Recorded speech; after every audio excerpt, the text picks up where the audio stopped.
আপনারা এখন ঘুমে আক্রান্ত নাকি? ঘুমাইছেন নাকি? ঘুমান নাই কারা? হাত তোলেন দেখি। দেখেন তো কারা কারা হাত তোলে নাই। জি, হাত নামান। সালামের জবাব গোপনে দেয়া হয় না প্রকাশ্যে? সালামের জবাব দিন। আসসালামু আলাইকুম ওয়া রাহমাতুল্লাহি ওয়া বারাকাতুহু।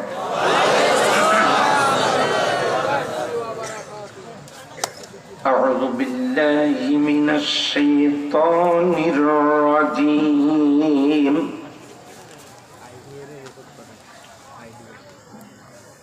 বিসমিল্লাহির রহমানির রহিম। أم حسبتم أن تدخلوا الجنة ولما يعلم الله الذين جاهدوا منكم ويعلم الصابرين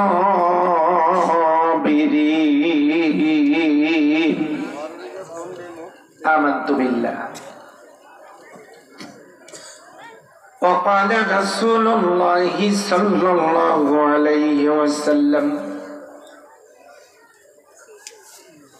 من تشبه بقوم فهو منهم أو كما قال عليه الصلاة والسلام. শুধু ঘুষ আর অনাচার, অন্যায় আর ব্যভিচার, নারী ধর্ষণ, মানুষ খুনি কাঁদছে বিশ্বের এই জমিন।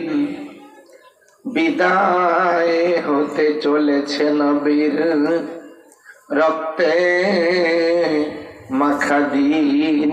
কালিমা পড়েন লা ইলাহা ইল্লাল্লাহ। একটু আওয়াজ দেন লা ইলাহা ইল্লাল্লাহ। সুবহানাল্লাহ আলহামদুলিল্লাহ লা ইলাহা ইল্লাল্লাহ লা ইলাহা ইল্লাল্লাহু মুহাম্মাদুর রাসূলুল্লাহ সাল্লাল্লাহু আলাইহি ওয়াসাল্লাম। বাংলাদেশের ঐতিহ্যবাহী একটি জেলা নীলফামারী। এই নীলফামারীর জেলার অন্তর্গত জলঢাকা উপজেলা, জলঢাকা উপজেলার শোলমারী বশিরিয়া দারসে নিজামিয়া ও হাফিজিয়া মাদ্রাসা কমিটি কর্তৃক আয়োজিত আজকের এই তাফসীর ও কোরআন মাহফিলের সুযোগ্য সম্মানিত সভাপতি, অত্র মাদ্রাসার সম্মানিত সহ সভাপতি, আল্লাহ তাআলার মেহমান জনাব আলহাজ আব্দুল তাওয়াব মাস্টার সাহেব হাফিজাহুল্লাহ, আল্লাহ তাআলা তার নেক হায়াতে বারাকা দান করুন। সবাই বলে আমিন। আজকের মাহফিলের সম্মানিত প্রধান অতিথি জলঢাকা উপজেলার সাবেক উপজেলা পরিষদের চেয়ারম্যান জনাব আলহাজ সৈয়দ আলী সাহেব, সম্মানিত বিশেষ অতিথিবৃন্দ, সম্মানিত পৃষ্ঠপোষকবৃন্দ, আমন্ত্রিত উলামা ইকরাম,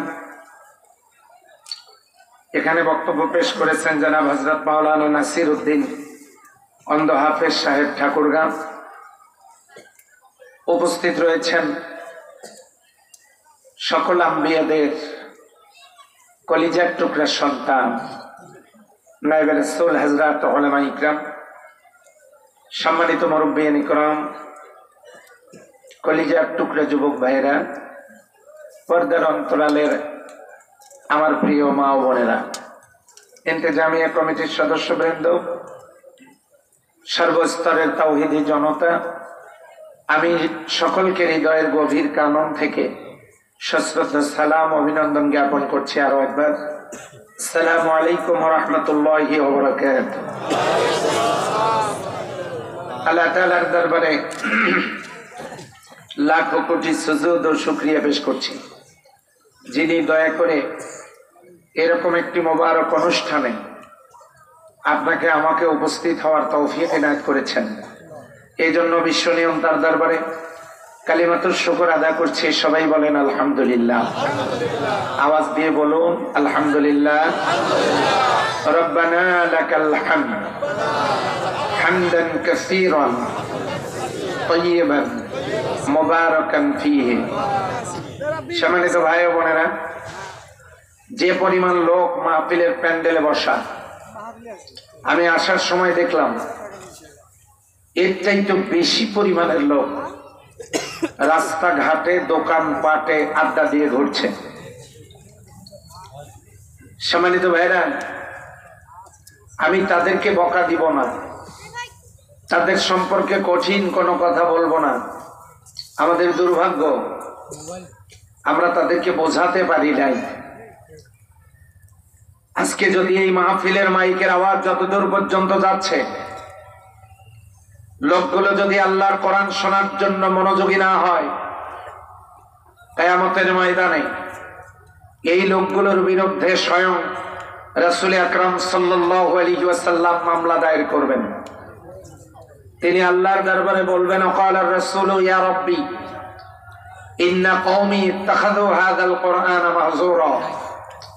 আমার উম্মতের মধ্যে ওই লোকগুলো যারা বাড়িতে কোরআন ছিল, খোলে নাই, পড়ে নাই, বোঝে নাই, মানে নাই, তাফসীর মাহফিল চলছিল, কোরআনের আলোচনা হচ্ছিল, সেখানে যায় নাই, বসে নাই, শোনে নাই, থাকে নাই, আশপাশে ঘোরাফেরা করেছে, কোরআনের আলোচনার সমালোচনা করেছে এবং কোন কোন কথা কোরআনের যেগুলোর বিরুদ্ধাচারণ করেছে। ইত্তাখাযু হাযাল কুরআনা মাহজুরা, তারা এই কোরআনটাকে তামাশা হিসেবে গ্রহণ করেছিল। আমি নবী আজকে তাদের বিরুদ্ধে মামলা দিয়ে দিলাম। লোকগুলোর হাসরের ময়দানে এই মামলা থেকে খারিজ করে নিষ্কৃতি পাওয়ার জন্য, মুক্তি পাওয়ার জন্য কোন লোক ময়দান মাহশরে থাকবে না। লোকগুলোকে জাহান্নামে নিক্ষেপ করা হবে। এই জন্য কোরআনের আলোচনা যেখানে হয়, আল্লাহ বলেছেন, ওয়াইযা কুরিয়াল কুরআনু ফাসতামিউ লাহু ওয়ানসিতু লাআল্লাকুম তুরহামুন। যখন তোমাদের সামনে কোরআন প্রিজাইড করা হয়, তোমরা চুপচাপ মনোযোগের সাথে তা শুনবে। লাআল্লাকুম তুরহামুন, সম্ভবত তোমাদের উপরে, অবশ্যই তোমাদের উপরে রহমত নাজিল করা হবে। আওয়াজ দিয়ে বলেন সুবহানাল্লাহ। আমি আমার সামনে যে কিতাব নিয়ে বসেছি এর নাম কি? হুজ্জাতুল লাকা ওয়া আলাইকা। এটা আপনার আমার জন্য দলিল। কোরআন যদি কারো পক্ষে সাক্ষী দেয়, লোকটা জান্নাতে যাবে। কোরআন যদি কারো বিপক্ষে সাক্ষী দেয়, লোকটা জাহান্নামে যাবে। সম্মানিত ভাই ও বোনেরা, আমি সেই কোরআনুল কারীমে মাহফিলে আপনারা নাম দিয়েছেন তাফসীরুল কোরআন মাহফিল। এখানে এমন অনেক সাইয়্যিদ আলেম বসে আছেন, যাদের ছাত্র হতে পারলে আমার কিসমত খুলে যেত। আমি বড় কোনো আলেম না, বড় কোনো মুফাসসির না। এখানে যাইয়ে বড় বড় ওস্তাদগণ বসে আছেন, আলহামদুলিল্লাহ। এই তাফসীরুল কোরআন মাহফিল নাম আপনারা দিয়েছেন। আমাদেরকে আল্লাহর কোরআন থেকেই তো কথা শোনা লাগবে। কথা বলেন তো ঠিক কিনা? একটু আগেই জনাব মোহতারাম হযরত মাওলানা নাসির উদ্দিন অন্ধ হাফেজ সাহেব, তিনি বলেছেন আমাদেরকে জান্নাতের দিকে দৌড়াইতে হবে, জান্নাতের দিকে ধাবিত হতে হবে। খুব চমৎকার কথা তিনি বলেছেন। অন্ধ মানুষ কি সুন্দর কণ্ঠ গুছিয়ে কথা বলেছেন। উনি যে জায়গায় শেষ করেছেন, আমি ওই জায়গায় শুরু করতে চাই এইভাবে, কোন কাজগুলো করলে জান্নাতে যাব আর কোন কাজগুলো করলে দোজখে যাব, আর কোন কাজগুলো না করলে জান্নাতে যাইতে পারবো না। জান্নাতের দিকে উনি দৌড়াইতে বলেছেন।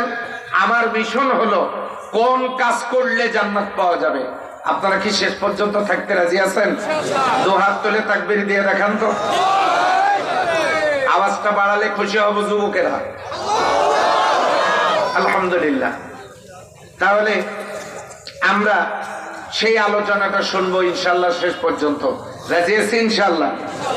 সম্মানিত ভাই বোনেরা, বিগত 15 বছর 7 মাস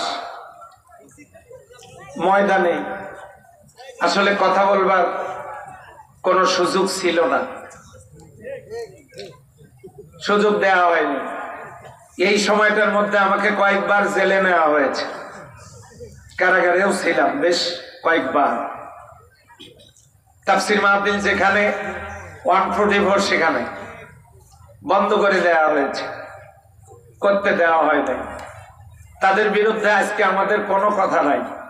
যারা মাহফিল গুলো হতে দেন নাই তাদের বিরুদ্ধে বলতে আমি আসি নাই, দোয়া করতে এসেছে। আল্লাহ তাদের হৃদয়ের ভিতরে কোরআনের বুঝ পয়দা করে দাও, তাদের কপালে হেদায়েত নসিব করে দাও। সবাই বলে না আমিন।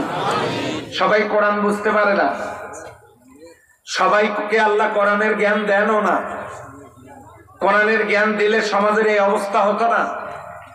আসল কথা হলো কোরআনের জ্ঞান আমাদের নাই, আপনাদের আছে, আমারই একটু কম। সেই জন্য আজকে কোরআন থেকে আমরা আলোচনা শুনবো, সঙ্গে হাদিসও আসবে, কিন্তু আলোচনা হবে শুধু কোরআন হাদিসের। ব্যক্তিগত কোনো কথা আলোচনা করতে চাই না। তবে একটা কথা বলা দরকার মনে করছি, অনুমতি দিলে বলি। হ্যাঁ বলি। আমি যখন ছোট, তখন ছোট্টবেলা কিছু পয়সা যখন পেতাম বাবা মার কাছ থেকে, এইটা নিয়ে বাজারে গিয়ে আমি মিষ্টি কিনে খাইতাম। একদিন বাজারে গিয়ে দেখি একজন হকার, এখন বুঝতে পারছি উনি হকার। উনি একটা পাথরের মধ্যে সুতে পেঁচায়া, এই পাথরটা উনি গাছে উঠে দিয়েছে, ডালে আটকে গেছে। এখন এই সুতাটা টেনে ধরে বলতেছে, এই হ্যাঁ নিচে না। আমি ওই জায়গায় গিয়ে নজর করে দেখি লোক নাই, জন নাই। উনি সুতে একটা টান দিয়ে বলতেছে নিচে নাম। ঘটনাটা কি? আবার মাঝে মাঝে বলতেছে ওখানে কি করো, কি করিস ওখানে না। ছোট মানুষ, আমি তো অবাক। আমি তাকাইছি, আমাকে দেখে আরেকজন, এমনি করে 2, 4, 5 জন, 7 জন, 10 জন, 50 জন, 100 জন ঘিরে ধরেছে অনেক লোক। ওনার সুতে টানাটানি শেষ। এখন উনি আসল ঘটনায় চলে গেলেন। বললেন ভাই সিলেটে গিয়েছিলাম, গিয়ে চা বাগানের ভিতরে জরুরি হাজর সারতে যখন গেলাম, সর্বনাশ, গিয়ে দেখি ওই জায়গায় একটা সাপ ফনা ধরে ফসফস করছে। আমার কি হয় হোক কত কিছু চিন্তা করলাম না, খুব কষ্ট করে আমি সাপটাকে ধরলাম। ধরে দেখি এই সাপের মোষ আছে। কথা বোঝেন? কি আছে? মোষ। তো আমি আজকে আপনাদের কাছে এসেছি ওই মোষওয়ালা সাপটাকে দেখানোর জন্য। লোকজন আটকে গেল কি দেখার জন্য? কথা বলে না। কি সাপ? আচ্ছা, এখন উনি ওনার বক্তব্য, মলম যা ছিল বিক্রি করলেন, মাজন যা ছিল বিক্রি করলেন, করার পর উনি টাকা পয়সা গোছগাছ করে রেখে দিলেন। লোকের আস্তে আস্তে মলম মাজন কিনে নিয়ে চলে গেল। আমি ওখানে বসে আছি, তার কথাটা আমি বিশ্বাস করেছিলাম। বললাম আমি ওখানে বসে আছি, আমাকে দেখে সে বলছে, এই তুমি এখানে বসে আছো কেন? আমি বললাম ওই যে আপনি বলছেন মোষওয়ালা সাপ দেখাবেন, আমি ওই আশায় বসে আছি। তো বললো যে সাপের কি কখনো মোষ হয়? আমি বললাম তা আপনি এই কথাটা বললেন। তো বলছে যে আসলে এই কথা না বললে তো আমি লোক আটকাতে পারতাম না। তখন আমি চিন্তা করলাম এই লোকের মতলব মশলা সাপ দেখানো ছিল না, মতলব ছিল এই মলম আর মাজন বিক্রি করা। কথা বলেন ঠিক কিনা? বোঝেন না এটা ঠিক বলবেন কি? মতলব কি ছিল? মশলা সাপ দেখানো না মলম বিক্রি করা? আচ্ছা, ওই যে একজন বলছে মশলা সাপ দেখানো, কথা বুঝতে হবে আপনাদেরকে। প্ল্যান ছিল মলম বিক্রি, কিন্তু মশলা সাপ দেখাতে চেয়ে লোকজনকে ভেলকি লাগাইল। এখন আমার প্রশ্ন হলো, প্রত্যেক নারী জানে তার জীবনে একজন পুরুষ আসবে, প্রত্যেক ছেলেরা জানে তার জীবনে একজন স্ত্রী আসবে, এটা তারা জানে। নিজেকে পুত ও পবিত্র রাখলেই ভালো কাউকে পাবে। কিন্তু এই মাহফিল চলাকালীন সময়ে মহিলারা এই প্যান্ডেলে না বসে রাস্তা দিয়ে যে ঘুরতেছে, যে ছেলেগুলো এতিমের মতো রাস্তা দিয়ে ঘুরতেছে, আচ্ছা বলেন তো ওদের মতলব কি মাহফিল শোনা নাকি অন্য কিছু? বোঝেন না এটা বলবেন কি? মাহফিল শোনা না অন্য কিছু? তাহলে আমি এই জন্য এই কথাটা বলেছি যে ওই হকারের যেমন উদ্দেশ্য ছিল মলম বিক্রি, মশলা সাপ দেখানো নয়, ঠিক তেমনি কিছু কিছু ছেলে মেয়েরা পয়েন্টে পয়েন্টে ঘুরতেছে আসল জিনিস খোঁজার জন্য। মাহফিল শোনা উদ্দেশ্য নয়। কথা বলেন ঠিক কিনা? ভদ্র মহিলা এবং ভদ্র পুরুষ, সম্মানিত পরিবারের সন্তান যারা, তাদেরকে আমি জায়গা মতো বসবার জন্য অনুরোধ করছি। এরপরেও যদি ধরেন আর আমরা এই দৃশ্য দেখি, তাহলে বুঝবো আপনাদের মতলবটা ভিন্ন হইতে পারে। এখন কথাটা একটু কঠিন হয়ে গেল। এই কঠিন কথার চাইতেও কিয়ামতের আযাব ছোট না বড়? নবী করিম সাল্লাল্লাহু আলাইহি সাল্লাম মামলা দায়ের করবেন কোরআন থেকে বিমুখ হলে, অন্ধ হয়ে উঠতে হবে হাশরের ময়দানে। ওমান আরাদা আন যিকরি ফাইন্না লাহু মাঈশাতান দানকা। আল্লাহর জিকির থেকে যারা বিমুখ হবে তাদের পার্থিব জীবন হবে সংকীর্ণ। ওয়া নাহশুরুহু ইয়াউমাল কিয়ামাতি আমা। পরকালে তারা উঠবে অন্ধ অবস্থায়। হাশরের ময়দানে যারা বলবে ক্বালা রাব্বি লিমা হাশারতানি আমা, রব্বুল আলামিন আপনি আমাদেরকে হাশরের ময়দানে অন্ধ করে তুললেন কেন? ওয়াকাদ কুনতু বাসীরা, আমাদের তো চোখ ছিল, আপনি অন্ধ করে তুললেন কেন? ওয়ালা আল্লাহ তাআলা বলবেন কাযালিকা আতাতকা আয়াতুনা ফানাসিতাহা। আমার আয়াতগুলো তোমার সামনে ছিল, তুমি সেই দিকে ভ্রুক্ষেপ করো নাই। তুমি যেমন মুখ ফিরিয়ে রেখেছিলা, ওয়া কাযালিকাল ইয়াউমা তুনসা, আজকের দিনেও আমি তোমার থেকে মুখ ফিরিয়ে রাখলাম। আল্লাহর রহমত, করুণা, বরকত কোনো কিছুই কপালে জুটবে না যদি কেউ কোরআন থেকে বিমুখ থাকে। এই অবস্থা যদি কিয়ামতে হয়, বলেন তো ভালো হবে না খারাপ হবে? তাহলে এই অবস্থা থেকে বাঁচার জন্য জান্নাত পাবো কি করলে, সেই কথাটা শোনার জন্য আমি আপনাদের হৃদয়ের আকুলতা বেকুলতার প্রত্যাশা করে আলোচনা শুরু করছি। সবাই আমার সাথে পড়ে নেন।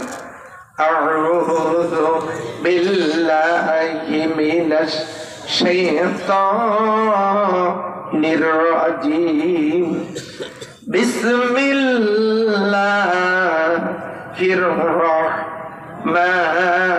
রাহমানির রাহিম।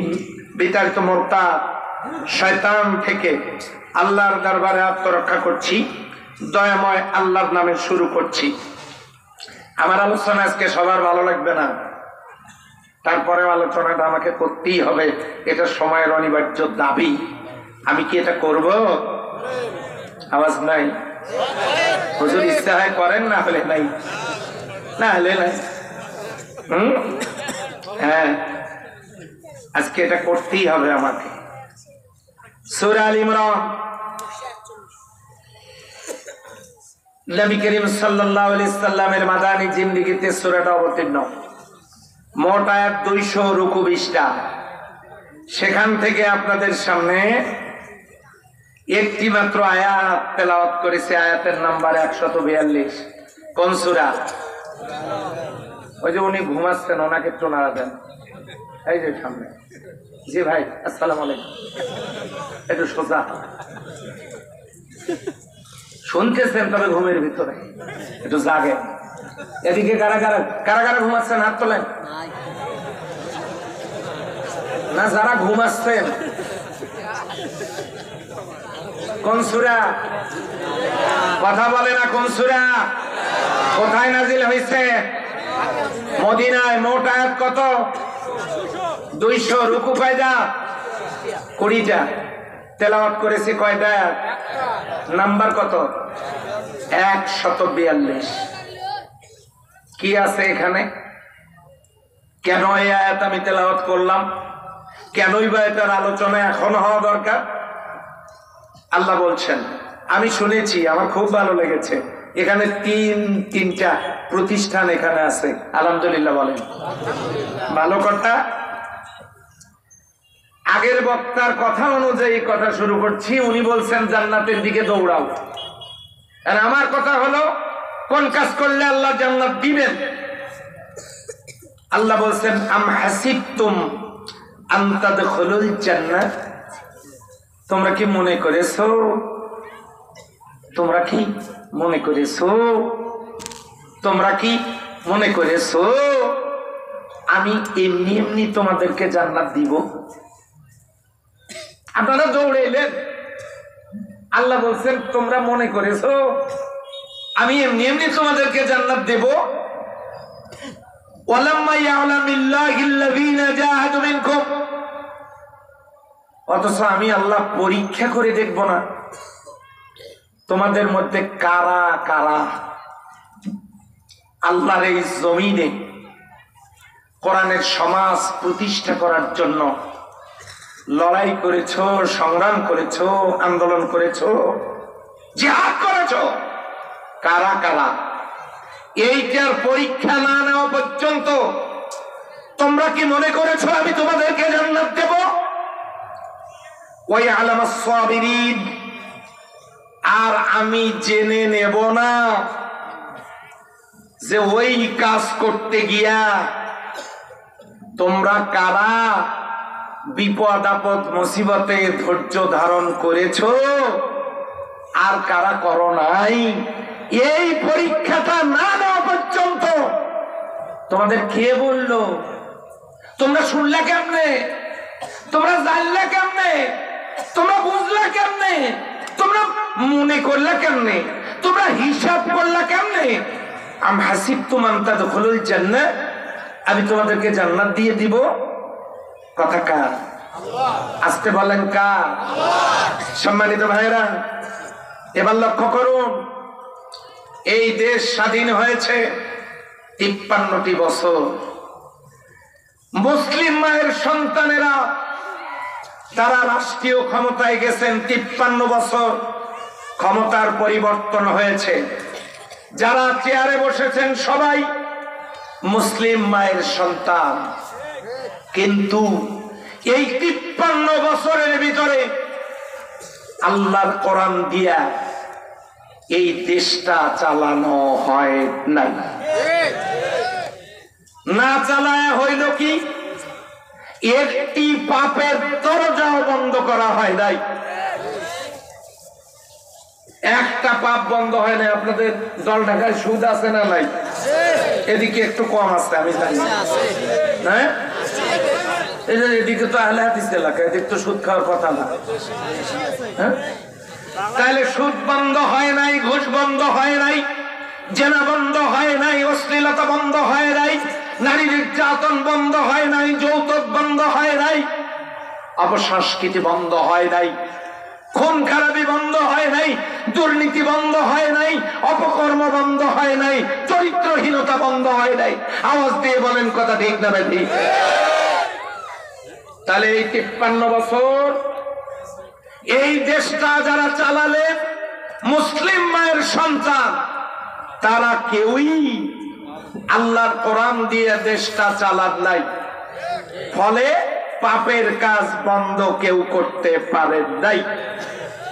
নবী করিম সাল্লাল্লাহু আলাইহি ওয়াসাল্লাম জন্মগ্রহণ করলেন, খুব ভালো করে বোঝেন, জন্মগ্রহণ করলেন জেহালাতের অন্ধকারে, জাহিলি যুগ, যেখানে মানুষ ক্রয় বিক্রয় হয়, জীবন্ত কন্যা সন্তানগুলোকে কবরস্থ করা হয়, যেখানে খুন খারাপি রাহাজানি নিত্য নৈমিত্তিক ব্যাপার, নারীরা ভোগ্য সামগ্রী হিসাবে সমাজে পতিত।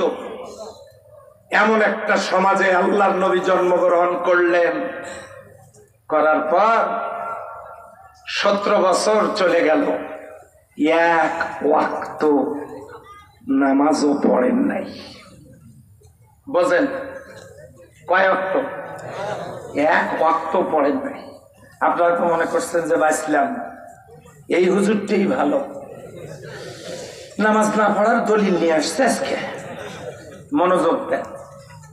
শৈশব কৈশোরের 17 বছর চলে গেল, তিনি আল্লাহ নবী ছিলেন না, ওহী নাজিল হয় নাই, বিধান নাজিল হয় নাই, ফলে নামাজ তিনি পড়েন নাই। 17 থেকে 40 বছর যৌবনের উত্তাল তরঙ্গ, আলামিনা সাদিক, সত্যবাদী বিশ্বস্ত এই মানুষটি পৃথিবীর জমিনের উপরে শ্রেষ্ঠ মর্যাদার অধিকারী এই মানুষটি, তিনি এক ওয়াক্ত নামাজও পড়েন নাই।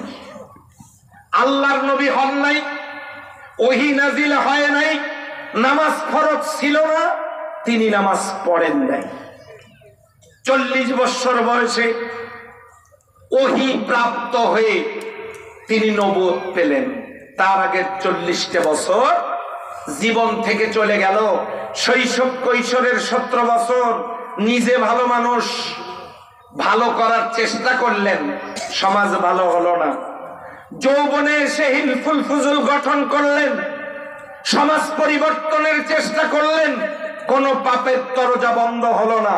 মক্কার যুবকদেরকে নিয়ে হিলফুল ফুজুল গঠন করলেন, একটি পাপের দরজাও বন্ধ হলো না। নবুয়ত পাওয়ার পর তিনি 10 বছর পর্যন্ত, 10 বছর কয়েক মাস তিনি এক ওয়াক্ত নামাজও পড়েন নাই। ওহী নাজিল হয় নাই, নামাজ ফরজ হয় নাই। তিনি সালাত আমাদের মতো করে 5 ওয়াক্ত আদায় করেন নাই। জীবন থেকে চলে গেল 50 বছর কয়েক মাস। লাইলাতুল মেরাজের রাত, বিশ্বনবী মেরাজে গেলেন, আল্লাহ তাআলা সেখানে সালাত ফরজ করে দিলেন। তিনি জমিনে আসলেন, বেঁচে ছিলেন 11 বছর কয়েক মাস। এই 11 বছর কয়েক মাসে তিনি সালাত আদায় করেছেন। এখন প্রশ্ন হলো, তাহলে আমরা 50 বছর কয়েক মাস পর্যন্ত কি সালাত আদায় করব না? বলেন করব না? করব না?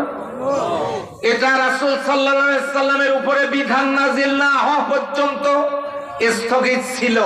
এখন যেহেতু বিধান আমাদের ঘরে ঘরে, আমরা যদি সালাত ছেড়ে দেই, মা সালাকাকুম ফি সাকার, জান্নাতীরা জিজ্ঞাসা করবে তোমাদেরকে সাকারের মধ্যে কিসে আনলো?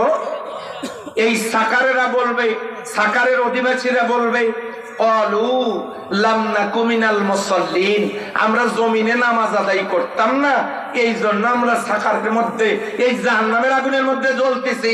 তার মানে বোঝা গেল সালাত ছেড়ে দিলে নিশ্চিত জাহান্নাম। এখন আসুন, নবীজি সালাত আদায় করলেন কত বছর? 11 বছর কয়েক মাস। আপনারা যখন এই সমাজের ভিতরে যখন নামাজ নিয়ে গন্ডগোল হয়, কি ওই যে হানাফি মাযহাবের লোকেরা তারা হাত বাঁধে নাভিতে, আমিন আসতে বলে,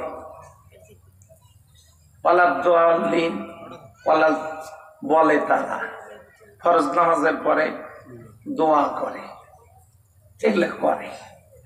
আমাদের আহলে হাদিসের ভাইরা তারা হাত বাঁধে বুকে, ভুল হলে মাফ করে দিয়ে, হাত বাঁধে বুকে রফায় আদায় করেন, এরপরে আমিন জোরে বলেন। ফরজ সালাতের পরে দোয়া করেন না, একদল করে একদল করে না। আচ্ছা, আছে না নাই? বলেন আছে না নাই? আমাকে এখন প্রশ্ন করার দরকার নেই, কি বলি বোঝার চেষ্টা করেন। একদল করে আর একদল করে না। আচ্ছা, কেউ নাভিতে হাত বাঁধে, কেউ বুকে হাত বাঁধে। ইমাম মালিক রাহমাতুল্লাহ আলাইহি তিনি এবং তার অনুসারীরা কোনোদিন হাতে বাঁধে নাই, হাত ছেড়ে দিয়ে নামাজ পড়তেন। এখন ইমাম মালিক রাহমাতুল্লাহ আলাইহি এবং তার অনুসারীর নামাজটা কোন জায়গায় যাবে? উনি যে বুকেও বাঁধে নাই, নাভিতেও বাঁধে নাই। আচ্ছা আসেন, তারপরে এই হাত বাঁধা নিয়ে যখন গন্ডগোল আমাদের মাঝে, যার